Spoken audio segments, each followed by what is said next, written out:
조합제 TV 시청자 여러분 안녕하십니까. 2020년 4월 21일 오후 5시입니다.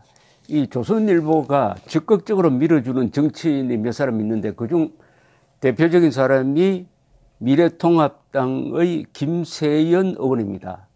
김세연 의원은 작년에 자유한국당은 민폐다, 존재 자체가 민폐다, 좀비와 같다, 해체해야 된다, 이런 극언을 해서 유명해졌는데, 이런 극언을 나무라지 않고 이 조선일보가 사설을 써서 뒷받침하고, 그리고 기사를 써서 계속 응원하는 입장을 취했습니다. 그 영향인지 공천관리위원으로 되어가지고 이번에 실패한 공천에 큰 역할을 했습니다. 그러면은 이번에 공천 실패로 이렇게 대패를 한 것이 확실한데도 불구하고 이 조선일보나 다른 매체도 공천 실패의 책임을 별로 따지지 않습니다. 오히려 김세연 의원을 찾아가서 한 수 가르쳐달라는 식으로 나옵니다. 조선일보가. 주간조선 인터뷰에 이어서 오늘 오전에 보도된 것도 첫 시작이 김세연 의원의 의견을 받아가지고 제목을 이렇게 뽑았습니다. 청년을 티슈처럼 쓰고 버려. 이런 식으로는 젊은 보수 못 키운다. 수도권 중도층은 젊은 피 원하는데 야 당선 84명 중 30대 1명뿐. 이렇게 썼습니다. 이번에 공천 실패의 몇 가지 이유 중에 하나가 홍준표 전 대표, 이주영 현 국회의장 같은 중진을 그냥 몰아내버리고, 그 다음에는 중진을 험지 출마시킨다 해가지고 자기 지역구를 떠나서 다른 지역구로 가서 출마하도록 하고, 그리고 수도권에 젊은 사람들을 많이 배치했는데 이게 완전히 실패를 하고 말았습니다. 젊은 사람, 수도권에 배치된 젊은 사람 한 사람도 당선되지 않았어요. 그리고 중진은 다른 데 가서 붙었다가 거의 다 졌습니다. 그리고 자기가 떠난 의석은, 지역구는 여당이 차지하는 이런 대실패를 했기 때문에 5대4의 득표율에도 불구하고 실제 의석수는 2대1이 나왔던 것입니다.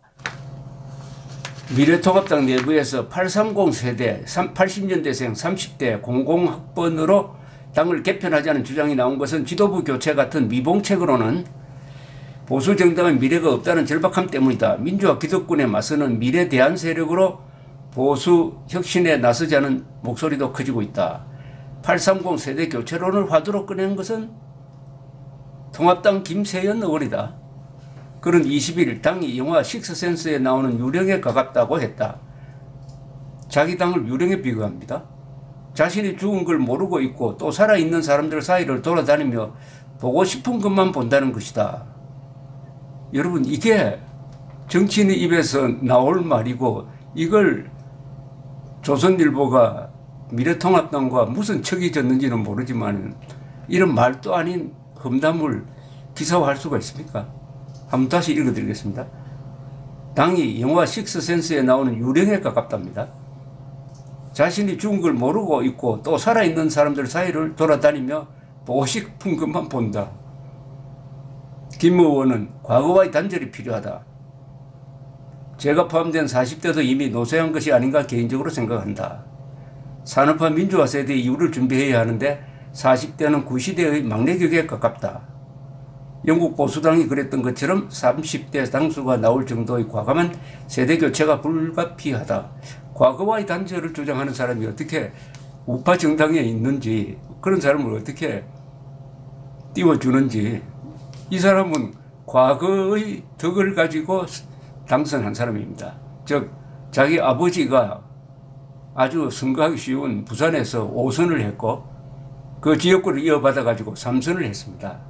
그래 놓고 과거와 단절하자는 겁니다. 자기 아버지 세대와 단절하자.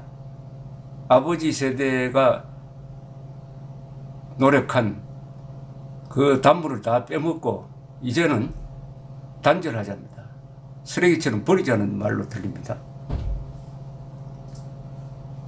그러면서 이런 논리를, 하여튼 기자들이 새로운 논리를 만들어내는 데는 뭐가 있는데, 이런 논리입니다. 뭐냐면은,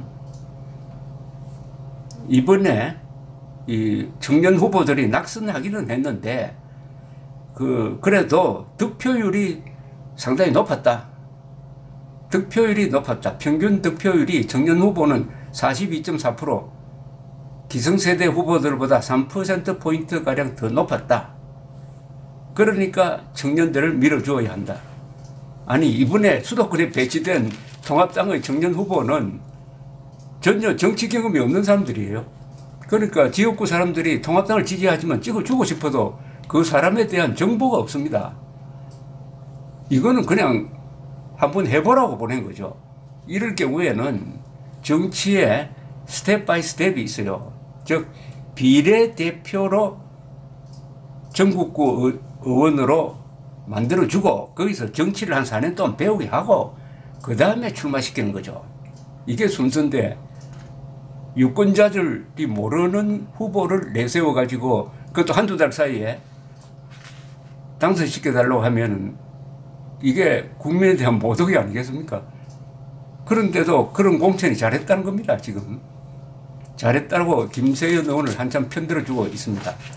한편 이 조선닷컴에 실린 이 기사 제목이 정말 야비하다는 생각이 들었습니다. 제목이 이렇습니다. 여당 여자 전략통, 이 더블코트 하고요. 나경원은 국민 밉상, 오세훈이 제일 어려웠다.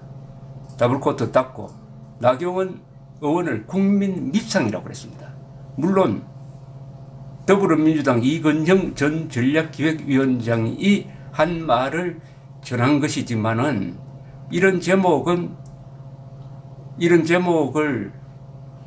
붙인 이 조선일보가 같이 책임져야 할 반언론적, 반인륜적 표현입니다. 그리고 반사실적 표현입니다. 어떻게 이런 제목을 달 수가 있습니까? 나경원은 국민 밉상.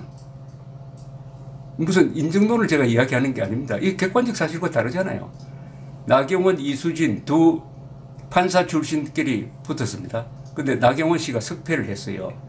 그러나 두 사람이 토론한 장면은 우리 조갑재 TV에 자세하게 올려져 있습니다.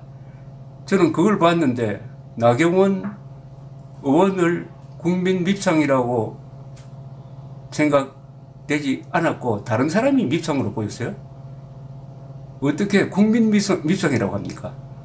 국민들을 끌어와가지고 그러면 국민 밉상 정도 되려면은 나경원 의원이 이번에 참패를 해야 됩니다. 이번에 아슬아슬하게 졌어요. 국민 밉상이라면 국민 전체가 나쁘게 본다 이런 뜻 아니겠습니까? 국민 밉상.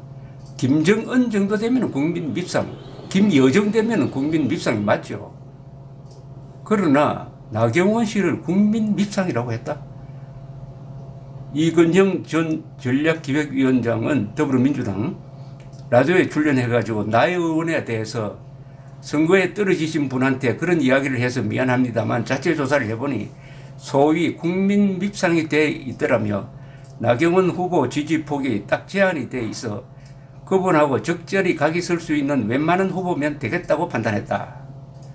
그래서 이수진 당선자를 공천을 했다. 이렇게 설명을 하고 광진을 오세훈 후보가 가장 어려웠다. 등등 뭐 이런 표현을 했는데 한쪽은 이번 공천 실패로 대패를 부른 통합당의 공천관리위원 김세연 씨는 띄우고 이번에 열심히 싸워서 진 나경원 의원, 지난 1년 동안 대한민국 정치인 중에서 문재인 정권과 가장 정면으로 대결했던 나경원 의원을 국민 밉상으로 표현하는 이 조선일보 정치부의 고향은 어디냐 하는 걸 묻게 됩니다. 대충 황교안 씨가 이번에 선거 전략 한 걸 보면은 조선일보의 코치를 받은 게 아니냐 하는 생각이 들 정도입니다. 조선일보가 그동안 일관되게 밀어준 사람들이 몇 사람 있어요. 그 중에 한 사람이 유승민이죠. 유승민과 황교안의 통합을 아주 적극적으로 밀어주었는데 그 통합은 실패했습니다. 왜 실패했느냐? 그 통합하는 과정에서 자유한국당은 영혼이 날아가 버리고 말았습니다. 자유한국당이란 당명을 미래통합당이라는 아주 잘못된 이름으로 바꾸고 해서 정통 보수 세력으로부터 아주 외면을 당했습니다. 통합당의 지지율이 자유한국당 플러스 새로운 보수당의 합산보다도 오히려 떨어진 마이너스 효과를 거두었습니다. 그 다음에 황교안 대표 종로에 출마하라고 등을 밀었습니다. 그리고 김세영 같은 사람을 띄워줘가지고 통합당은 적폐다, 민폐다 이런 인상을 국민들에게 널리 확산시키는데 조선일보가 큰 역할을 했는데 이제 통합당이 대패하고 난 다음에 이런 식으로 사람을 대우합니다. 나경원 국민 밉상, 김세연은 그러면 국민 스승쯤 되는 것 같아요. 나이가 스승 될 나이는 아닌데 우리 이 한국 우파 정치는 조선일보를 극복해야 됩니다. 조선일보가 사실 보도에서는 비교적 상대적으로 다른 언론사보다 낫습니다만은 논조, 특히 정치적 판단에 중대한 미스가 있습니다. 박근혜 대통령 탄핵 때 조선일보가 무슨 역할을 했느냐? 그것은 원죄입니다. 그 원죄를 정리할 필요가 있습니다. 감사합니다.